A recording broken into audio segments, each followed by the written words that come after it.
দেখো বন্ধুরা, লাউয়ের চোকলা ভাজা। এইটাকে ভাপিয়ে নুন দিয়ে ভাপিয়ে রেখে দিয়েছিলাম, আর এরমভাবে কেটেছি। এই যে পেঁয়াজ আর কালো জিরে রেখেছি নামাবার আগে, একটু পেঁয়াজ আর এইটা দিয়ে ছড়িয়ে নেড়ে চেড়ে একটু ধনেপাতা কুচানো দিয়ে নামিয়ে দেবো। নুন হলুদ দিয়ে দিয়েছি, লঙ্কা চিড়ে দিয়ে দিয়েছি, কাঁচা লঙ্কা চিড়ে দিয়ে দিয়েছি, আর একটু মিষ্টি দিতে হবে। মিষ্টি দিয়ে এটা নামাবো। আর এই দেখো, এই লাউ কেটে রেখেছি, মুগ ডাল দিয়ে লাউটা করব, যখন তোমাদের দেখাবো। কোনো জিনিসই ফেলানি যায় না, মা করতো।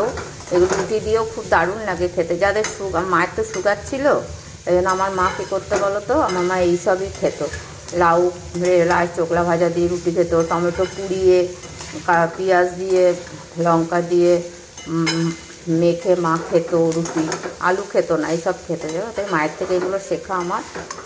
হ্যাঁ, কোনো জিনিসই ফেলানি যায় না, করতে পারলে ধৈর্য ধরে সবই করা যায়। আমার এই সব জিনিসগুলো আমি বেশি করি, আমার এগুলো ভালো লাগে গো বন্ধুরা। লাউ করবো যখন তোমাদের দেখাবো। দেখো বন্ধুরা, লাউয়ের চোকলা ভাজা হয়ে গেছে। দেখো, ধনে পাতা দিয়ে দিয়েছি, এই যে ধনে পাতা কুচনো দিয়েছি। দেখো,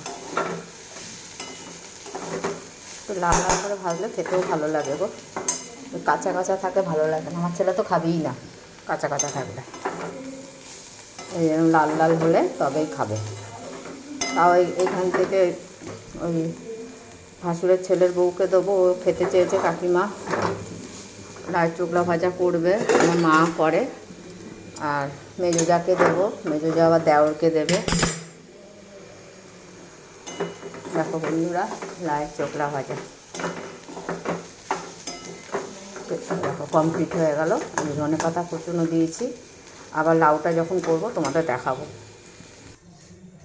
দেখো বন্ধুরা, এই যে এবার লাউটাও করবো। এই দেখো, এর মধ্যে জিরে তেজপাতা একটু রাঁধুনি ফোড়নও দিয়ে দিয়েছি, তাহলে সেন্টটা ভালো হবে। এই যে ডালটা দিয়ে দিলাম, ডালটা ভাজা ভাজা করবো। এই দেখো, ডালটা ভাজছি, একটু লাল লাল হবে। এই দেখো, লাউয়ের চোকলা ভাজাটা হয়ে গেছে। একটু ধনেপাতা, লাস্টে ধনেপাতা কুচিয়ে দিয়ে দিয়েছি।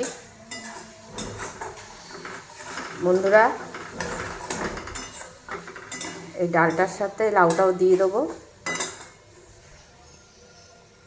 আমরা যখন নামাবো তোমাদের দেখাবো।